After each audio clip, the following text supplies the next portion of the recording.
Hi everyone, I'm Patricia.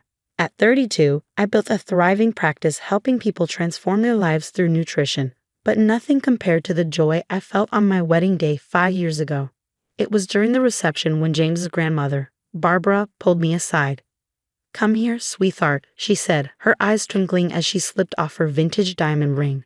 "This ring has been worn by the strongest women in our family for 3 generations. Now, it's your turn." I remember tearing up as she placed it on my finger. The antique setting sparkled with tiny diamonds surrounding a brilliant center stone.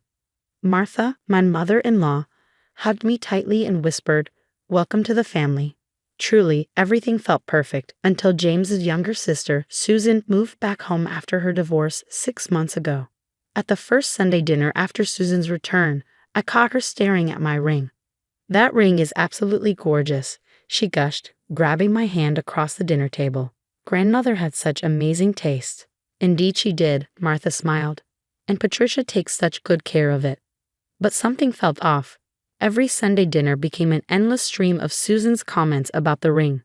"Remember when grandmother used to let me try it on?" she'd muse. Or, "Grandmother always said I had the same delicate fingers as hers." Then came the stories. "Oh, Patricia, did I ever tell you about how grandmother promised me her jewelry collection before she passed?" she would say, her voice dripping with sweetness. She had such a special bond with her only granddaughter. Last Sunday, I was helping Martha in the kitchen when I glimpsed Susan through the doorway. She was holding my hand up to the light, supposedly admiring the ring again. But I noticed her phone in her other hand, snapping photos. Later, Martha commented with concern. "She's been asking a lot about the ring lately, claims she's just feeling nostalgic after the divorce." "I've noticed," I replied, twisting the ring nervously on my finger. "Something doesn't feel right." James dismissed my worries. "Babe, she's just going through a rough time. You know how sentimental she gets about family stuff."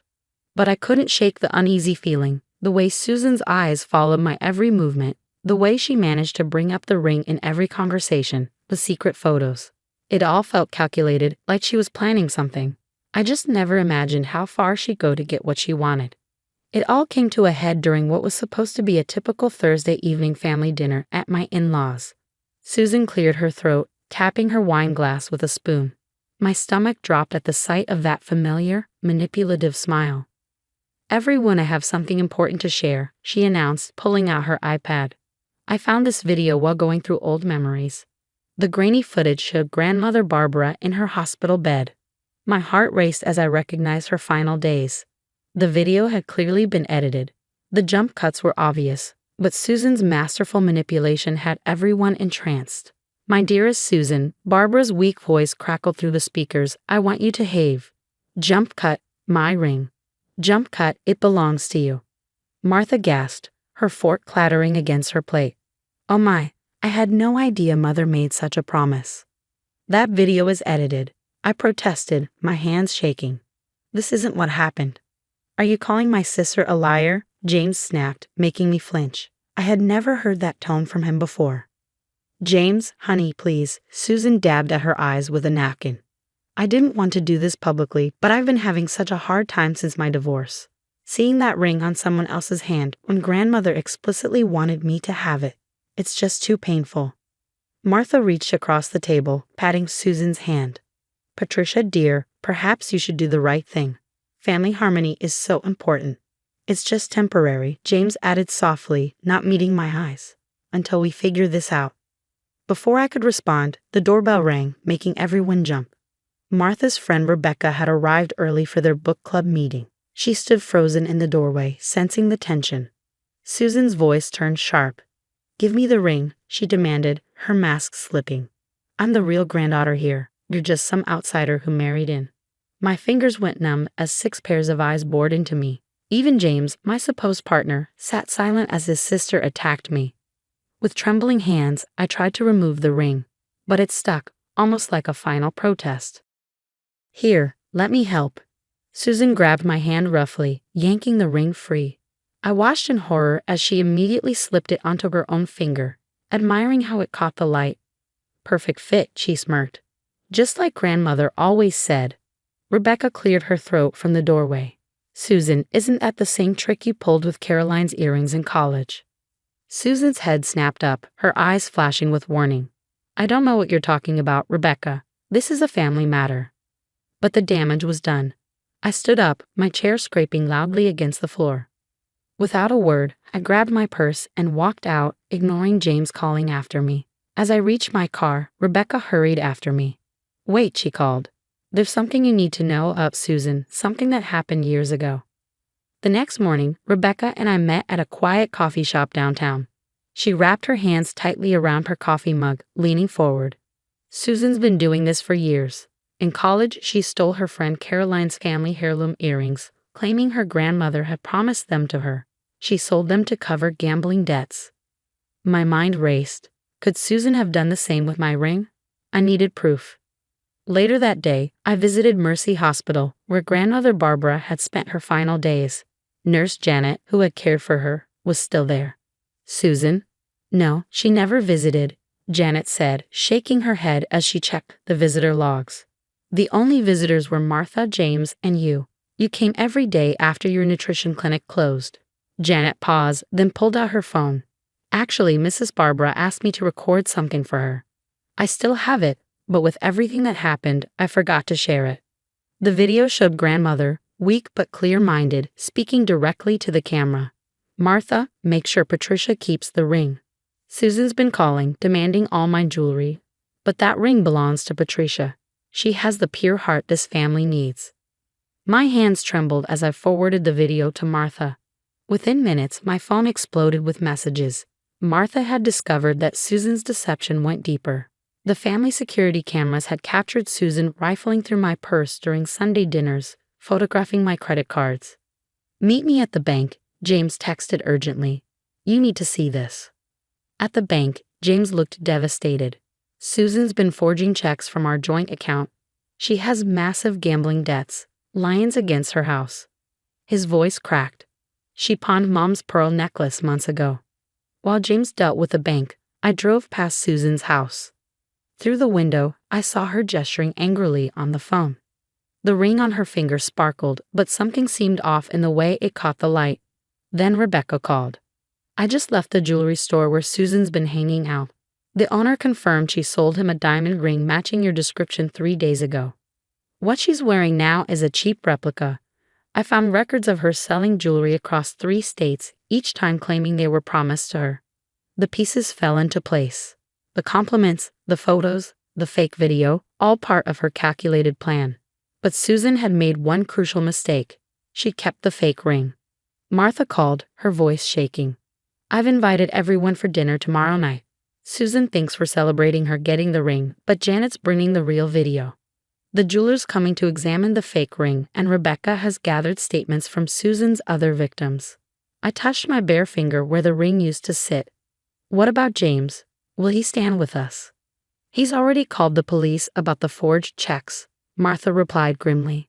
Susan went too far this time. I never imagined this was my daughter. Tomorrow night, everything changes. Looking at the mountain of evidence, the visitor logs, security footage, bank statements, and victim testimonies, I felt a strange calm. Susan thought she won, but her house of cards was about to collapse spectacularly. The next evening, Susan swept into the dining room in a designer dress, clearly bought with her ill-gotten gains. The fake ring sparkled unnaturally on her finger as she played the gracious hostess. I'm so glad we can all move past this unpleasantness, she said with a triumphant smile, barely disguising her victory dance.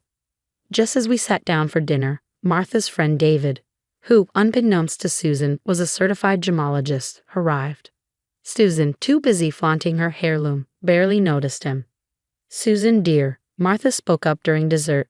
Would you let David take a closer look at the ring? He's always had such an interest in family heirlooms. Susan's smile faltered just for a second. Oh, I wouldn't want to take it off. It's so special to me. Please, Martha insisted, her voice carrying a steely edge I had never heard before. David examined the ring under his portable loupe, his expression darkening. This is cubic zirconia in a brass setting, worth maybe $50. The color drained from Susan's face. That's impossible, she stammered. Right on cue, Rebecca entered the room, a folder clutched in her hands. Is it? She said, her voice cutting through the silence. Because I have the receipt from Crown Jeweler showing you sold the real ring 3 days before that family dinner. You went through my things. Susan shrieked, backing away from the table. Like you went through my purse, I countered, my voice steady. The security cameras caught everything, Susan. James connected his laptop to the TV, playing grandmother Barbara's real video message. The room fell silent as Barbara's weak but unmistakable voice filled the air, explicitly naming me as the rightful owner of the ring. Susan's elaborate house of lies crumbled before our eyes. It was just a loan, she sobbed, mascara streaming down her cheeks. I needed to cover some debts. I was going to buy it back. Like you were going to buy back Mom's pearls? James's voice cracked. Or replace Caroline's earrings. We found everything, Susan. Every pawn shop, every victim, every lie. You don't understand. Susan screamed, her desperation palpable. I deserve that ring. I'm blood family. Blood family doesn't steal, Martha said quietly. Blood family doesn't lie or hurt their own for money. Panicking, Susan lunged for her purse. But David blocked her path. The police have been notified about the forged checks, he said calmly. I suggest you stay. I stood up, my heart pounding but my voice clear. I'm not pressing charges over the ring. The room fell into stunned silence. Not because you deserve mercy, I continued, meeting Susan's bewildered gaze, but because I'm choosing to be better than you. The ring's gone, and honestly, I'm glad. It showed me exactly who you are.